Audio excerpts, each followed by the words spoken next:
Stephen Hawking early life. Family. Hawking was born on January 8, 1942 in Oxford to Frank, 1905 to 1986, and Isabel Eileen Hawking, née Walker, 1915 to 2013. Hawking's mother was born into a family of doctors in Glasgow, Scotland. His wealthy paternal great-grandfather, from Yorkshire, overextended himself buying farmland and then went bankrupt in the Great Agricultural Depression during the early 20th century. His paternal great-grandmother saved the family from financial ruin by opening a school in their home.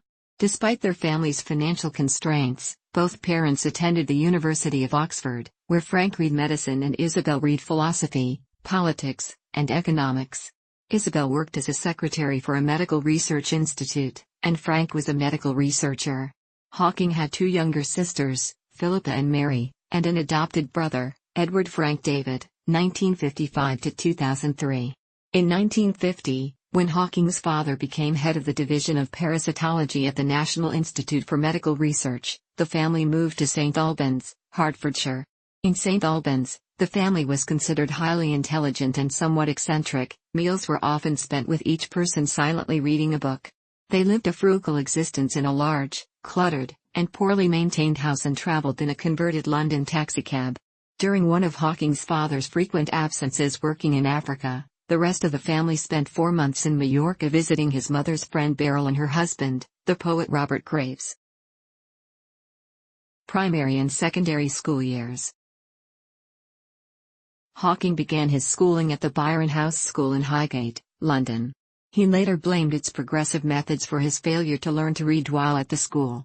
In St Albans, the 8-year-old Hawking attended St Albans High School for Girls for a few months. At that time, younger boys could attend one of the houses.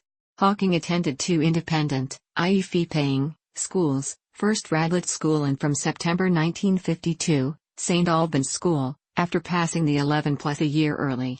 The family placed a high value on education. Hawking's father wanted his son to attend the well-regarded Westminster School, but the 13-year-old Hawking was ill on the day of the scholarship examination. His family could not afford the school fees without the financial aid of a scholarship, so Hawking remained at St Albans. A positive consequence was that Hawking remained close to a group of friends with whom he enjoyed board games, the manufacture of fireworks, model airplanes and boats, and long discussions about Christianity and extrasensory perception. From 1958 on, with the help of the mathematics teacher Dikran Tata, they built a computer from clock parts, an old telephone switchboard and other recycled components. Although known at school as Einstein, Hawking was not initially successful academically. With time, he began to show considerable aptitude for scientific subjects and, inspired by Tata, decided to read mathematics at university. Hawking's father advised him to study medicine, concerned that there were few jobs for mathematics graduates.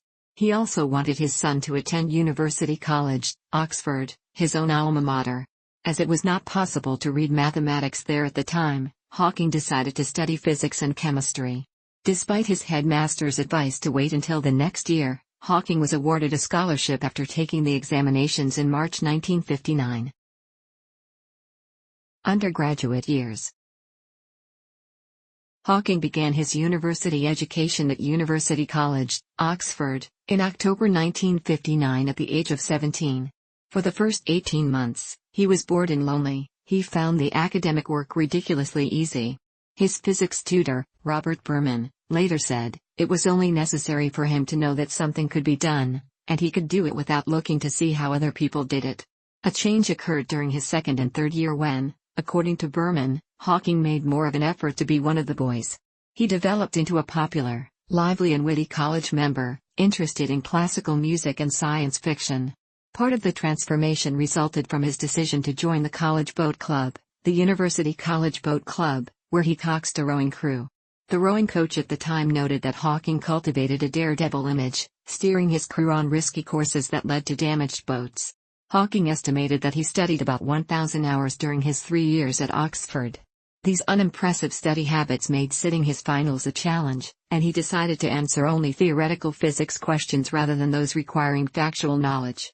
A first-class honors degree was a condition of acceptance for his planned graduate study in cosmology at the University of Cambridge.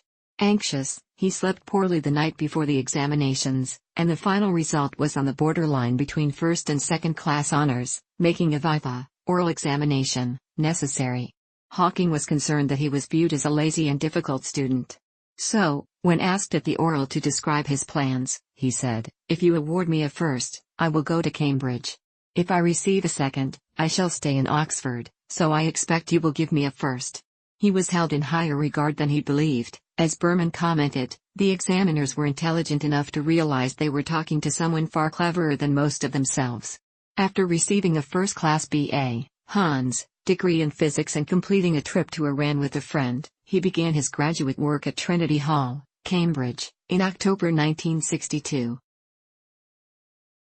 Graduate years. Hawking's first year as a doctoral student was difficult. He was initially disappointed to find that he had been assigned Dennis William Sciama, one of the founders of modern cosmology, as a supervisor rather than noted Yorkshire astronomer Fred Hoyle, and he found his training in mathematics inadequate for work in general relativity and cosmology. After being diagnosed with motor neuron disease, Hawking fell into a depression. Though his doctors advised that he continue with his studies, he felt there was little point. His disease progressed more slowly than doctors had predicted. Although Hawking had difficulty walking unsupported, and his speech was almost unintelligible, an initial diagnosis that he had only 2 years to live proved unfounded. With Sciama's encouragement, he returned to his work. Hawking started developing a reputation for brilliance and brashness when he publicly challenged the work of Fred Hoyle and his student Jayant Narlikar at a lecture in June 1964. When Hawking began his graduate studies, there was much debate in the physics community about the prevailing theories of the creation of the universe, the Big Bang and steady-state theories.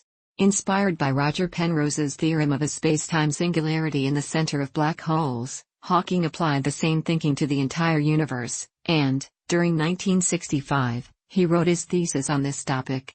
Hawking's thesis was approved in 1966.